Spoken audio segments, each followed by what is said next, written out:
Well, thank you very much, everybody. We have a extremely respected man in the Oval Office today, and a friend of mine for a long time, a very good friend of mine. And I'm very proud of the job he's done. What he's done is incredible in terms of human rights and everything else.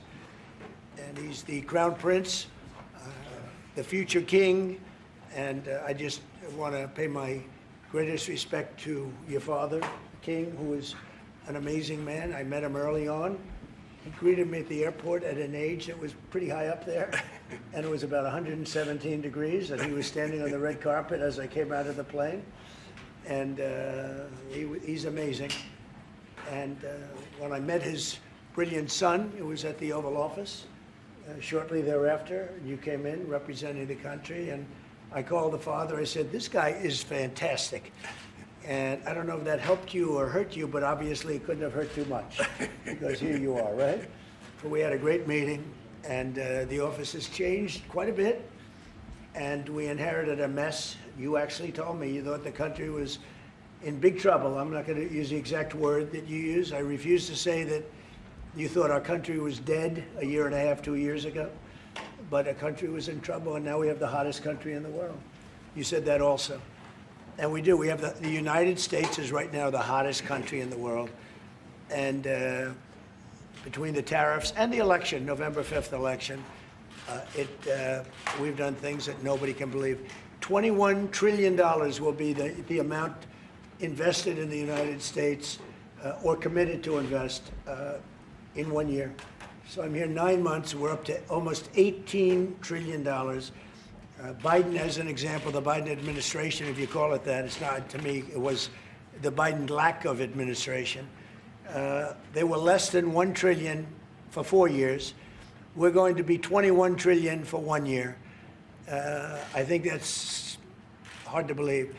The biggest in history was a certain country, $3 trillion.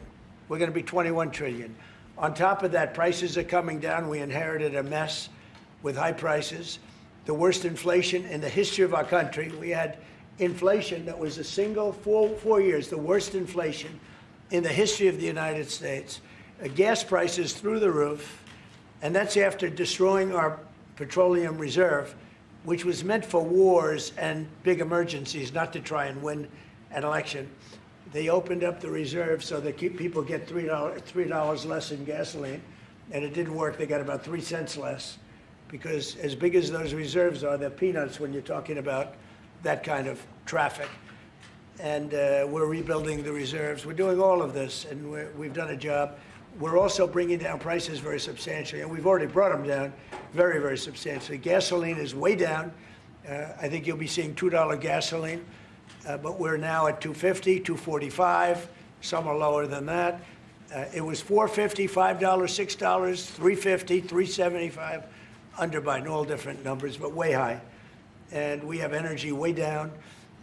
But the biggest thing to me, because I know what it means in jobs, is the fact that we're at over $17 trillion, Scott, and we expect to be around $21 trillion in 1 year. And that's many times bigger than, in history, the highest number was $3 trillion.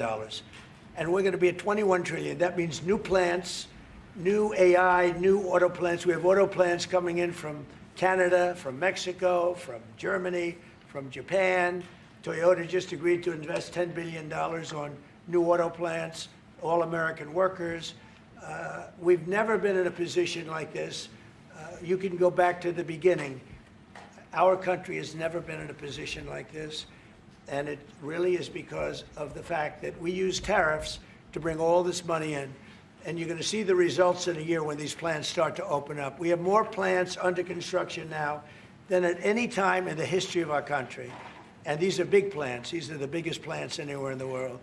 And I want to thank you because you've agreed to invest $600 billion into the United States. And because he's my friend, he might make it $1 trillion, but I'm going to have to work on him. But it's 600. We can count on 600 billion. But that number could go up a little bit higher, yes, or I don't know. We'll see. But we appreciate it very much. So Saudi is going to be investing at least $600 billion, and that means investments in plants, in companies, money on Wall Street, and what it really means for everybody that really counts is jobs, a lot of jobs. We have a lot of jobs. So I just want to thank you. We've been really good friends for a long period of time. We've always been on the same side of every issue. I think we've done a great job in wiping out the nuclear capacity of Iran. Nobody else could have done that. No other president would have done it. We had the pilots in the Oval Office right here. We were celebrating a very successful attack. So I had them in with that beautiful B-2 bomber that's over there. And they said, sir, for 22 years, we practiced this attack. Our predecessors, these were very young guys, so 22 years, they said our predecessors and us practiced the attack on Iran, but no president ever gave us the go-ahead. 3 times a year they went out and they practiced the attack. Nobody let us do it until you came along, and I let them do it because it was the right thing to do. You can't have a nuclear Iran. And so we put you in a very good position. But I just want to say it's an honor to be your friend, and it's an honor that you're here. And if you'd like to say a few words, but thank you very much. Well, thank you, Mr. President. This relation has been a relation for about 9 decades, and we've been working together for a long time. But today it's a very important time in our history because there is also a lot of things that we're working in the future. We believe in the future of the United States of America. We believe in what you're doing, Mr. President, is really creating a lot of good things and good foundation to create more economic growth, more business in America. And it will also your work for the world peace. I believe, Mr. President, today and tomorrow we're going to announce that we are going to increase that $600 billion to almost $1 trillion of investment, real investment and real opportunity by details in many areas. And the agreement that we are signing today in many areas in technology, in AI, in earth materials, magnet, etc., that will create a lot of investment opportunities. So you are doing that now. You're saying to me now that the $600 billion will be $1 trillion. Definitely, because what we are signing, it will facilitate that, and we I like that will very build on it. Go ahead. He works hard. No, that's great. I appreciate that. That's great. We're doing numbers that nobody's ever done.